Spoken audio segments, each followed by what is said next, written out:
Hi, Akshay. I have an input file that includes the mesh of a single part from an automotive cradle assembly. Can you help me import it into the 3DExperience platform? Sure. So to import this or to view the mesh in the 3DExperience platform, you'd first have to create a single part, and then you would have to insert a finite element model representation, and then you would have to import the input file into the finite element model representation so that you associate it that way. Let me just show you how to do that. So from the top bar, let's first create a 3D part. You can either go to content, or you can just straight away click from one of the favorites here, 3D part. So I'm just going to enter name, create underscore part. So this is an empty part that does not have anything, no geometry. So the next step would be to go into the V plus R quadrant, and all the way at the bottom you have this structural model create app. So when you click that, select none as your method of initialization, and click OK. So here you have a finite element model representation that's created that has no mesh, and you have an empty part that has no geometry. Now what you have to do is right click the topmost level of the finite element model representation and then click on import mesh. So when you do that, you have choice. You have two choices essentially, either from an external file or from an external representation. So choose from file and then select the path where your input file is. So in this case, just taking this INP file and say open, and we import it. So that's pretty much how you actually import an external mesh into the 3DExperience platform. Let's go and expand nodes and elements and see how the imported mesh looks like. So as you can see, the imported mesh is essentially one big container, and all the elements that are there under that big container are essentially groups within the 3DExperience platform. So these are groups that were created in another software, and once you bring it in, you can see that all these different elements are essentially translated into groups. So if you want to view the contents of any of these groups, you can just click on any of these groups, right click and say show content. So it automatically will just give you like an assessment, and it'll tell you what exactly this group has. So I can just just hide these things, so you can just see the elements that are there. So in this case, half of the model has been created as one group. So That's great. That seemed quick and easy. I just created my part. I created the finite element representation, yes, FemRep, and then I imported the input file from the file. Yeah. So now how can I get more information about this mesh? Can I check and see if it's any good? Yeah. So to do that, we have to actually go into the meshing context. So from the fixed area of the action bar, let's go into meshing. So the first thing you would want to do is, since we did not create this natively, you'd want to first see if there are any overlapping elements, if there are any intersecting elements, so on and so forth. Once that is fixed, or once that is found out, we can always go and check the quality of the mesh. That's another thing. So just to go and check if the elements are all, if they have proper connectivity, you can just go into the action bar and select check section, and here you have the interferences tool. So give a very small clearance, and in this case I've just given 0.2, say apply. So it looks like you have two regions that have intersecting elements and interfering elements. So as you can see here, you have some overlapping elements, you have some intersecting elements, and here you have some interfering and intersecting elements right here. So yeah, so the next step would be to target the regions and clean them up. So let's do that. So let's take this region. It's my first region that I need to repair. From the action bar, select the operate section right here, and then select this tool right here that says meshing editor. So once you click that tool, you basically have to select the mesh part that you want to edit. So you can just click this part, and this goes into its own context where you have like a set of tools to go and repair your mesh. So in this case, so we have this tool that's called element deletion. So you can just click that tool and start deleting any elements that you don't want in your mesh. So I can click that, so that's essentially deleted. This one. So if you have any difficulty in selecting elements, in this case they are overlapped and it's kind of intersecting too, you might just want to zoom in a little bit and select that element, so to clean it up. Those were just spurious elements, it looks like. Yeah, they are. So similarly, you can just clean these. Now, what if I made a mistake and clicked the wrong element? You can just do Control Z, so you can see that I can go one step at a time. And to redo your action, you can just press Control Y. It's just like a Word document, essentially. Perfect. So there and there. Ah, excellent. Thank you. Yes. So to exit the tool, just click the tool again once you've finished deleting the elements. So you can see this region is, visually it looks okay, but we'll still run the checker again. Let's go into check. So we don't have, so this region is fixed essentially. We don't have any problems with this region. So now let's target the second region that we need to fix.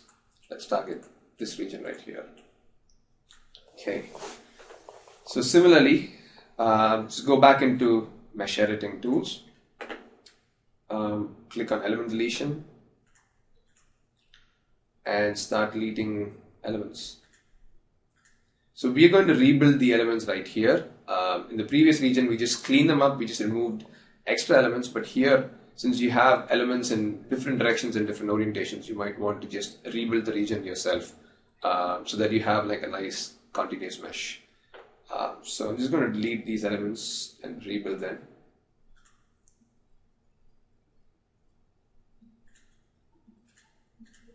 So something like that. So we can start rebuilding the elements depending on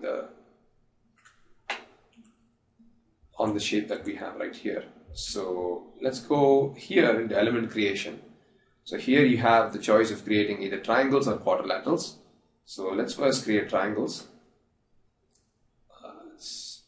So you can just choose 3 nodes straight away from display and create triangle elements like that. 2 and 3, 1, 2 and 3. Does it matter if I do that clockwise or counterclockwise? No, doesn't matter. Doesn't matter. 3. So I have 5 triangle elements, and now I can just go ahead.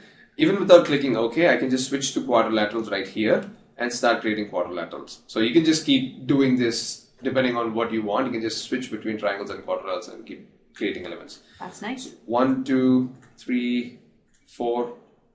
1, 2, 3, and 4.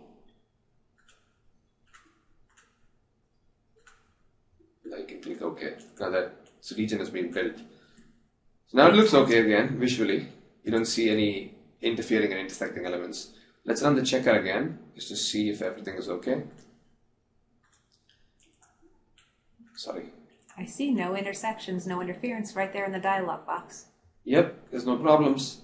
Looks like those two regions have been fixed. I do see another small region right here that might create problems if you're running an analysis later on. As you can see, the elements are actually skewed a little bit. I might want to build this region because, as you can see, these elements are just flat, whereas these elements actually have something's going on here. Let's go and clean that up. So again, go back here, element deletion, 1, 2, and as you can see, you have this element right here. We don't need that. Let's take that out. So that's 1, 2, and 3. Click that to exit the tool. Now let's just build a couple of quadrilateral elements. 1, 2, 3, and 4. Nice and easy.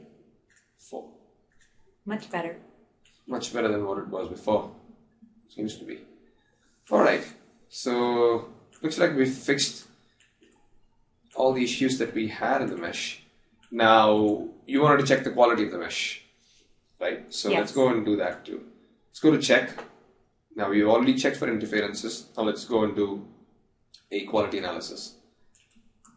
So, just by visually seeing, it looks okay because most of the model has, most of the mesh green, which means it's a good quality. You can always go and do like a quality report just to see what are the hard numbers that actually comprise this mesh. So you can see that 94.58% is all green, which means good quality. Poor is yellow and bad is red. So you have 10 bad elements and you have 161 poor elements. Let's see if we can improve this quality a little more. So just close this, but keep the quality analysis tool active. Don't close it, because now the actions that we'll be doing, you can actually see how the quality changes as these actions are being performed. So I would want to go here to optimize. So there's this tool called optimization. Select the entire mesh. So to create a trap, you would want to first click to start the trap. Just move your mouse down so that you see dotted lines. Click again to form the line. And just follow the same process till you actually select the entire mesh. When you come here, when you want to close your loop, just double click near the starting point, and that's going to essentially close it for you. As you can see, the quality has improved. Wow. It's optimized the mesh quite a bit.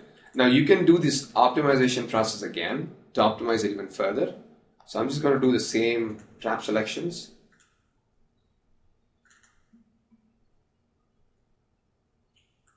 And you can see there was a few red elements right there that's gone. Let me just do a Control-C right here and show you how it looked like a couple of runs back. That was so fast and easy. Yeah, so I'll just do Control-Y just to get back to our current state. And once more. That's amazing. Right. So and what do the quality numbers look like now?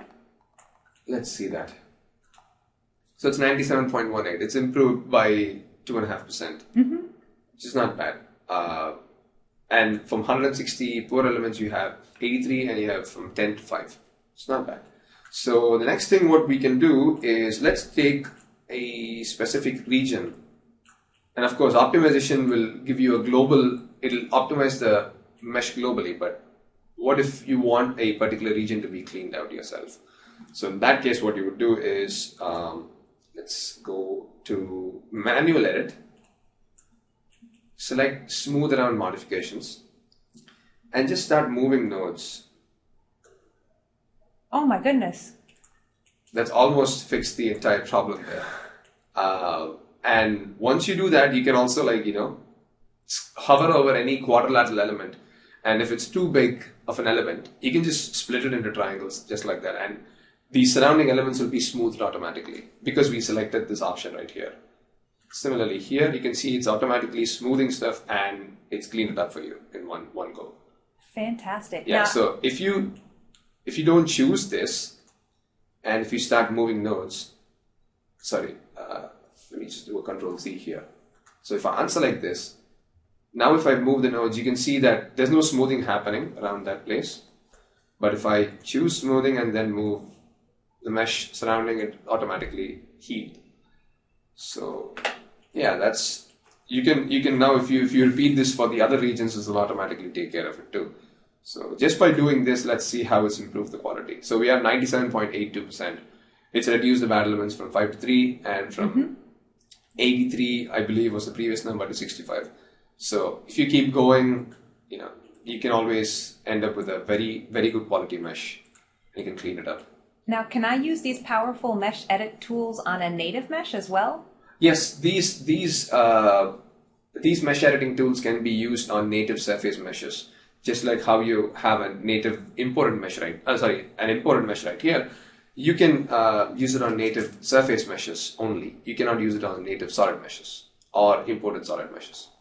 These tools are specifically meant for surface meshes. Yeah. Wonderful. Thank you very much. No problem.